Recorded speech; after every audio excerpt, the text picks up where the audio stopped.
Dans cette vidéo, je vais t'expliquer ma méthode pas à pas pour réussir à obtenir tes 1000 premiers abonnés et ça en moins de 15 jours. Et c'est exactement ce que j'ai fait sur cette chaîne. Regarde ici les résultats. Et si tu te demandes pourquoi est-ce que ce palier des 1000 abonnés est si symbolique, eh bien c'est tout simplement car c'est l'un des deux critères pour avoir accès au YouTube Partenaire Programme et donc à la monétisation. En effet, pour pouvoir être éligible, il faudra totaliser donc 1000 abonnés, mais également 4000 heures de visionnage sur ta chaîne. Et une fois de plus, c'est les résultats que j'ai obtenus sur cette petite chaîne que je viens de lancer, tout ça en moins de 15 jours. Si tu te dis que c'est de la chance, eh bien regarde la chaîne où tu visionnes actuellement cette vidéo, tu verras que j'ai plus de 32 000 abonnés. Et j'imagine déjà les premiers commentaires qui vont peut-être me dire « Oui mais Hervé, tu nous expliques comment réussir sur YouTube, mais toi, as-tu réussi ?» Eh bien justement, c'est une très bonne question et la réponse c'est que je travaille sur cette plateforme depuis plus de 12 ans. Je suis donc totalement légitime à t'expliquer les méthodes que j'utilise car j'ai de très nombreuses chaînes qui sont très développées comme par exemple celle-ci qui totalise maintenant plus d'1 million d'abonnés et comme tu peux le voir, elle a généré depuis quelques mois plus de 75 000 euros. Et je te rassure, tu as totalement raison d'être méfiant parce qu'aujourd'hui sur Internet, on voit un petit peu tout et n'importe quoi,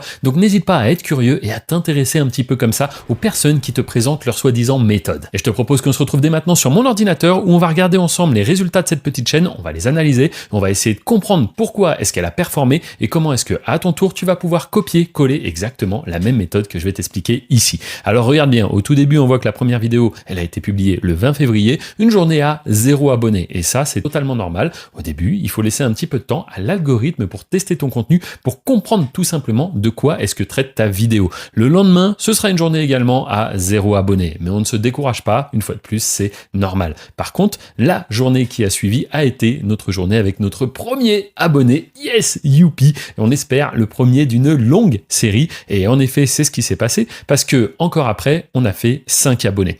Et ce que tu vas voir, c'est que par la suite, ça baisse. Et oui, et c'est normal, c'est comme ça que ça fonctionne. En fait, YouTube recommande ton contenu à un petit échantillon de personnes, et selon les résultats, il adapte. Donc soit il freine, soit il accélère. Et c'est ce qu'on va voir par la suite. Après avoir enchaîné 2 journées à 0 abonnés, on va faire une autre journée à 5 abonnés. Donc là, on pourrait se dire, c'est plutôt bien parti. Comme tu peux le voir, je suis resté constant en bas dans mes publications. Et puis ensuite, la machine a commencé à s'emballer. Ça y est, le 28 février, une première journée à 24 abonnés, 121 abonnés. Et alors là, c'était parti. J'ai enchaîné jusqu'à faire des journées à plus de 731 abonnés. Et comme tu peux le voir, en l'espace de 15 jours, j'ai atteint non pas 1000 abonnés, mais 2000 abonnés. Et ce qu'on peut souligner ici, c'est que je n'ai pas fait que 2000 abonnés. Non, j'ai également fait 269 000 vues durant cette période. Et 269 000 vues, ça représente 4800 heures de visionnage. Et je te rappelle que pour être monétisé, il y a 2 critères, c'est d'avoir les 1000 abonnés et les 4000 heures de visionnage. Et donc là, en l'espace de 15 jours, j'ai rempli ces 2 critères. Ce qui fait que par la suite, ma chaîne a pu être monétisée.